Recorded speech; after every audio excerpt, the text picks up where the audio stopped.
Okay, here we are. This is actually technically lecture number 2 in your Civil War, Civil Rights Movement lecture series. But since the first lecture wasn't originally posted because I couldn't get the sound to work, this is actually going to be your first lecture. I am going to try to continue to post that first lecture so that you guys can have it for review, but I just wanted to welcome you to the Civil War lectures, or Civil Rights lectures rather, here. So today, as you can see by looking at the PowerPoint, the topic that I'm going to talk about for the next 15 minutes or so is post-Civil War America. And this is a time period of extreme importance. When we're looking at the Civil Rights Movement, as I've said in class, it's really critical that we don't see it in this small little vacuum, that it's not this tiny little period of time, but rather it's part of this much, much longer heritage in terms of our relationship with minorities, the way that our government has dealt with issues of discrimination and those kinds of things. And so before we talk about Martin Luther King, before we talk about Rosa Parks, before we can talk about any of that stuff, it's really critical for you guys to have a sense of the things that sort of brought us to the place where these individuals were fighting so desperately. So the emergence of Black Power and the white backlash, because that is really the sort of combination that comes into play after the Civil War. Not just the fact that we have this, tragic war, which truly, the Civil War, just to put it in perspective, captured more American lives than all other American wars combined. More people died during the Civil War than in all other American wars combined. So it gives you sort of a scale of the kind of destruction that went on during that time period. So let's kind of take a look at what happened after the war, because you guys have studied in your other classes the war itself. But this next slide is called Post-Civil War America, and the question at the top is the one that I think a lot of people either like consciously or subconsciously kind of ask themselves, sort of, didn't we fix the race problem? Like, isn't that what the whole war was about? You'll have people sometimes argue that the Civil War wasn't about slavery, that rather it was about economics, that it was about states' rights. And I would argue that, yes, the Civil War was about all of those things, but all of those things boiled down to issues of race, issues of class, and the essential issue of slavery in America. So why didn't this horrible, bloody war fix the problem? And part of maybe the reason why it didn't fix the problem is because we didn't truly address the issues, the causes sort of behind that institution. And I talked about previously how, we really need to talk about like the things that our government left undone after the creation of the Constitution, and race was one of those things. So let's just quickly review, what did happen with regards to slavery, both, during and at the conclusion of the Civil War, as a way to sort of set up our understanding of what's going to happen later. Well, first of all, oftentimes people talk about 77 years ago, our father put forth on this continent a new nation, conceived in liberty. Lincoln's great address at Gettysburg talking about the principles of America, of justice. And Lincoln also emancipated the slaves. And so in 1863, with the emancipation, many people felt like, this was a really great moment. And truly it was. But it's important to keep in mind that even Lincoln, even our great hero Lincoln of this time period, the man who emancipated the slaves, really only emancipated the slaves that were in rebel territory, meaning only the slaves that were being held in states that had rebelled were actually emancipated. It's not going to be until after the war itself that the Constitution will be amended and that those states that were in the Union would also have to free their slaves.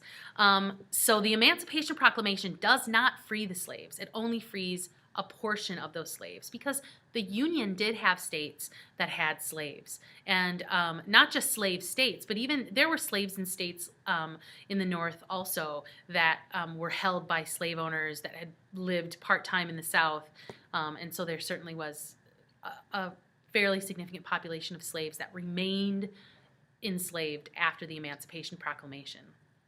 But didn't the end of the war fix these problems? I mean, in 1865, the war ends, and there is great jubilation, and slaves were joyous in many places because of the belief that this would ultimately mean their freedom, their equal inclusion into the American way of life. But of course, as we know, that didn't happen. Very soon after the end of the war, Lincoln is assassinated. The Confederates were extremely angry. They were the losers in this war. They had been forced to bring to an end their Confederate mission to create a divided continent and their own nation. And there was a significant amount of anger with regards to that. And it wasn't just sort of sore loser anger. The Northern armies had really wreaked incredible havoc in the South. Cities like Charleston were burned to the ground by the Union Army. Sherman marched through the South and just absolutely laid waste to lots and lots of places. And so some of the rage comes from that. But so too, some of the anger comes from this rebellion against the North imposing a way of life on people in the South. And we're really talking about a clash in cultures. Reconstruction is the period that is marked between 1865 and 1877. And the Reconstruction period was actually intended to be a period of time that would sort of like bring the country, reconstruct literally the country back together. And while it did do that, in some senses, there were also these wounds, this anger that still remained even after the Reconstruction period. In addition, you had a lot of newly freed men. The term for these slaves that had once been enslaved who are now freed were freedmen. And the U.S. government actually established the Freedmen's Bureau, which was a bureau intended to actually support these newly freed slaves because they had nothing. They literally had nothing. And so they had to go to the government. The government gave them support and aid. The government began setting up schools for children. And so during this Reconstruction period, there were lots of positive things that did begin to happen for these newly freed slaves. However, at the same time, many states, northern and southern, began passing and continuing to pass something called the Black Codes. Now, the Black Codes had existed for years prior to the Civil War, and they were literally just the codes, the laws that defined how Black people could or should act within communities, counties, states. And after the Civil War, new Black codes began to be passed, and a lot of them were passed in places in the South, in some examples that were much more strict than they had been prior to the Civil War. Again, there became this sort of attitude within the minds of some whites that these newly freed Black slaves would take out their bloodthirst, get revenge for what had happened to them under slavery, and who would sort of go after white people. And there were examples of that occurred after the Civil War, but those examples were very isolated. Many of the slaves that were freed were really just trying to sort of scrape together a living and survive. But this sort of irrational fear that the Southern and, in some cases, Northern whites had led to Black codes, such as in the state of Illinois, the state of Ohio, codes were written that actually prevented Black people from immigrating into those states. So right after the Civil War, the situation you have is Northern states fearing these floods of Black former slaves that might want to immigrate out of the South and into the North, led them to pass laws that actually outlawed African Americans from moving into those states. In the city of New Orleans, another example of a Black code was curfews were established. Now, curfews had been established for African Americans even prior to the Civil War. But after the Civil War, the curfew in the city of New Orleans for freed Blacks was earlier than it had been under slavery. So in some cases, Black people had had more freedoms under slavery than they ended up with after the Civil War. African Americans in many places were banned from owning weapons. They were banned in some places from owning property. So these kinds of rules begin to just lay a really heavy burden, both politically and economically, on these newly freed slaves. And it leads to a cycle of poverty that we're going to talk about later, that African Americans in some parts of the United States are still living with the legacy of this sort of institutionalized poverty. But it's important also for us to look at the government, because Congress and our lawmakers have a great deal of power over how the government is going to proceed from this post-Civil War era on out. And the government, the federal government, the Union government, established rules in the Reconstruction period about Confederates and whether or not they could return to Congress, because you had a lot of congressmen who from southern states who had been part of the Confederacy, and after the war, the question was, do they get their positions back? Should congressmen who had essentially rebelled against the Union be able to go right back to Congress and be working to pass laws that may or may not be, according to some, in the interests of the government? And so a rule was passed that Confederates were not allowed to participate unless they swore an oath. And there were also fines that were levied against people who had been members of the Confederacy. So essentially what this does is it establishes a period of time in American history when African Americans, because there was this sort of like gap where a lot of these white Southerners could not participate in Congress, these educated and active African American politicians sweep into power, and it becomes this Reconstruction period, surprisingly enough, in the early 1870s, the largest percentage of African American participation ever in American government took place during that time.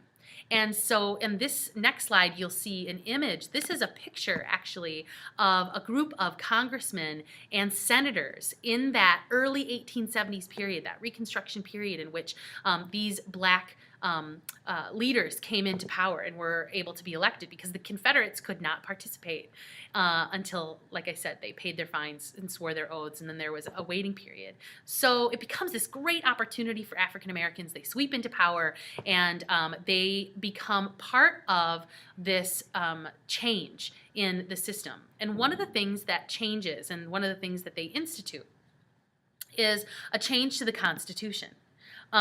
The U.S. government and the American Constitution passes the 13th, 14th, and 15th Amendments. Those three amendments are generally considered the post-Civil War amendments. And with the support of these new black senators and congressmen, we have the passage of the 13th Amendment. The 13th Amendment essentially says that slavery is illegal. It makes all forms of slavery illegal, outlaws it in the United States. The 14th Amendment then is a follow-up, and it comes later, because while slavery may be illegal, we needed clarification as to how blacks should be treated under the law, these newly freed people. Because what happens a lot of times, and you guys have seen this in your real lives, is that people sort of read between the lines, and they may follow the letter of the law, but they are kind of going around the law. And that was ultimately what happened. Slavery may be illegal, but it doesn't mean that we have to apply all the laws to these newly freed people. And so the 14th Amendment comes into place, and it guarantees equal protection of the laws. This 14th Amendment is critical. The 14th Amendment Equal Protection Clause says that all people, regardless of race, will enjoy the equal protection of the laws. That is going to come into play enormously, not just during the Civil Rights era, but it still is really critical and important. And people cite the 14th Amendment regularly as an example or as a justification for questioning the potentially unequal treatment of different minority groups and different groups in the United States. Right now, we have a debate going on over gay marriage in our country. And many people who are pro-gay marriage would say, not allowing gay people to get married essentially means that they are not equally protected by the law. Now, of course, there is a counter argument to that as well, but it gives you an example of how this Equal Protection Act or Equal Protection Amendment still sort of plays out in the U.S. today. The 15th Amendment, extremely critical amendment, and again, an amendment that is going to come into play, so you need to hear this, because when we start talking about these things that are going on in the 1960s, you're going to need to recall this information, because the 15th Amendment guarantees the right to vote, that people cannot be denied the right to vote based on their race. And as a matter of fact, I should just pull out, this is my little handy pocket constitution, which I love, and I'm a giant nerd about it, but not everyone is as fantastic as me and has a pocket constitution, but someday if you're lucky enough, maybe you will be lucky enough to have such a great little thing here. Okay. So we have neither slavery nor involuntary servitude. Oh, no, that's not it. Oops, I'm looking for, where am I looking? Okay. The right of the citizens of the United States to vote shall not be denied or abridged by the United States or by any state on account of race, color, or previous condition of servitude. The Congress shall have power to enforce this article by appropriate legislation. So again, really keep in mind how important that key change is, that key piece of legislation and constitutional change. Okay, so I'm going to stop this here, and in the next lecture, I'm gonna give you one more slide. Sorry. I want you to see this slide because we've been talking about representation, and African American representation in the U.S. Senate is something I think that really gives us a picture of African Americans and their access to power. And the reason this is important is because representation is a cornerstone of democracy. If a group or a place or a people aren't represented, then they can't influence the laws to apply to their particular interest groups. And so looking at this slide, what you see is starting in 1870 and going through to like the early 1880s, there were 2 representatives in the U.S. Senate who were African American. The gentleman that you're seeing pictured in the upper right of this slide is a man named Hiram Rhodes Revels, and he was the first black man ever voted to the U.S. Senate. Pretty incredible accomplishment, if you ask me. Now, keep in mind we have 2 houses of Congress. The Senate is just one of the chambers, but the Senate is often considered sort of the more elite chamber. And remember that states only get 2 representatives from their state that get to go into the U.S. Senate. Now, the House of Representatives has had over 100 African Americans represent in the House of Representatives. But look at this list, you guys. In the higher house, in the U.S. Senate, in the entire history of the United States, we have had 6 African Americans. That is something that is not a small detail. This is an important sort of something I want you to reflect on. Like, why is it that even still today, right now, we have no black people in the U.S. Senate? And some people might argue that there weren't any qualified black applicants. But I think that would be sort of foolish to suggest that there aren't any black people who are qualified to serve in the U.S. Senate. There's something greater going on here with regards to race in America.